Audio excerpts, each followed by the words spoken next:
So how will we pay for the Jamaica we say we want? And that's a question we've avoided for far too long. You see, Hurricane Melissa has now ended our ability to pretend. You know, she tore away our excuses. It exposed the truth that we've tiptoed around for decades, that Jamaica has been building its future on hope, luck, you know, taking for granted the good weather that we have. Not on resilience, not on productivity, and certainly not on shared national responsibility. And what storms like Melissa are not just weather events. They're x-rays revealing what we've built well, what we've not, what we've ignored, and the choices that we refuse to make. Because for decades, poverty remained hidden until disaster ripped the curtain off again. But this time, the entire country saw it. The fragile houses, the precarious lives of people one gust of wind away from losing everything. And as a former MP, I walked those communities. I would help the same families year in, year out repeatedly with housing assistance because we just don't have systems built to give strong support where that is necessary. It's not that they lacked strength. It's just that we don't have the systems. And the truth is, you know, we shouldn't be surprised as to what has happened with Melissa, because in 40 years, Jamaica has been devastated by storms like Gilbert, like Ivan, Dean, Beryl, and now her, each one more destructive than the last. And climate models say that the storms in the Caribbean are going to get even more intense, 30 to 50% more. And when you have a vulnerable family who even just has a gust of rain or bad wind, they can lose everything. And sometimes it takes them 4 to 7 years to recover, if they ever do. So I wrote something very uncomfortable on Sunday. You can scroll back and read it. Because no nation can survive that cycle. No nation should accept it. And what I'm about to say is very uncomfortable. You might not want to hear what I'm going to say. Because, yeah, Jamaicans are demanding better, safer homes, stronger safety nets, dignity in disaster relief, government urgency. And they are right. But these demands force the uncomfortable question I've been asking. How will we pay for the Jamaica we say we want? Because everything we want, resilience, dignity, protection, costs money, real money. The Inter-American Development Bank and the World Bank, estimates that Melissa caused about 8.8 billion in damage, US dollars. That's 41% of our GDP in 2024. Almost half of a year's economy vanished in a couple of hours. And the aftershocks, you see what the aftershocks are. Loss of income, ruined crops, weakened and devastated infrastructure. And that's going to go on.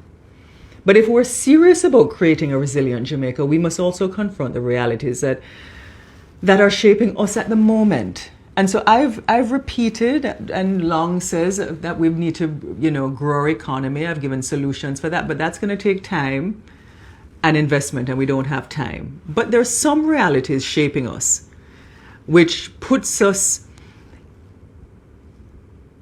in a culture that is not urgent. So let us take remittances. In 2021, they were more than 25% of our GDP.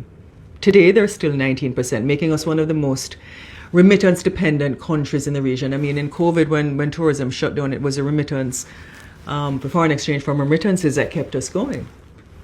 But nearly 70% of what we get in remittances goes to consumption, not investment.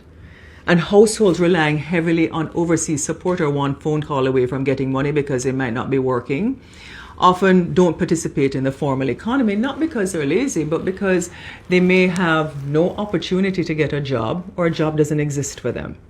And so the question is no longer if Jamaica must change, it's what kind of change we're prepared to pursue, pay for and uphold. Because you see the countries that we admire, that we talk about, free healthcare, Sweden, Denmark, and all of the social safety nets that they have, Norway, Finland, they didn't stumble into fairness or resilience. They built it through contribution, productivity, and accountability. So, for example, Sweden's tax to GDP, that ratio is 41%. I mean, you hear some Jamaicans say, boy, I may not pay that out of my work. Come in and say, what may I pay for?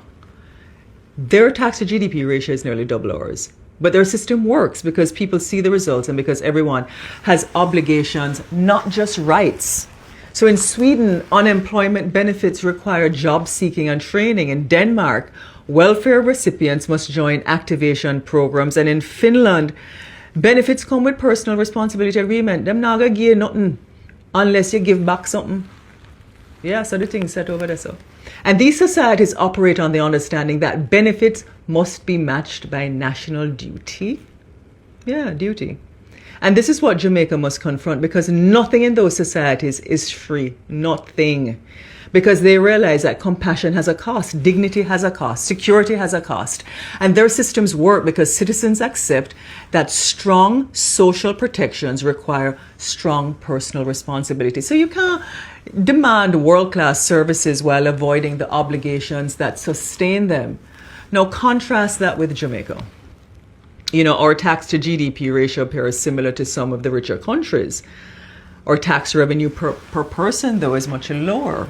And so this limits our ability to fund essential services and resilience projects. And I can just hear some people say, boy, at least I'm not paying no more tax. And we don't want to increase tax. I'm not suggesting that. But I'm just showing you the realities. Because disaster recovery consumes a large share of our annual budget, and it forces us to choose between rebuilding and development. And those pressures are worsened by decades of low productivity growth in our Jamaican society. We have among the lowest productivity in the Caribbean, and the reality is that only 10% of Jamaican homes meet climate resilience standards. And Melissa exposed that weakness brutally. So let me be clear. We can't demand first world services with our levels of productivity. The math simply doesn't balance. So if we want stronger homes, climate protection, if we want dependable public services, we must accept that resilience requires revenue, and revenue requires shared responsibility. Not just the wealthy, not just the diaspora, not just government, all of us.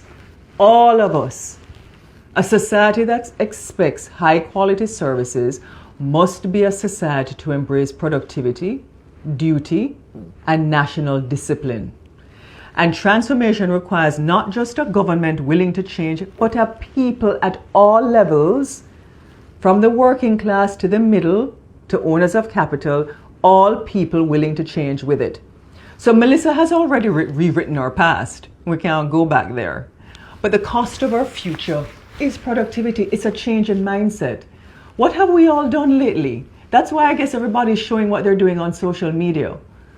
But the only thing standing between us and the Jamaica we deserve is our own self-sabotaging inertia. The excuses, the low expectations. Oh, I'm not getting a care package. I could go on. And yes, I'm the first one to tell you that the least among us must be taken care of. But we must have national discipline now. We have to change our mindset. You see, the mindset that we hold on to, the world has already outgrown it. And if we don't break it now, we will continue to walk backwards into the future with our eyes wide shut, and Jamaica will be left behind.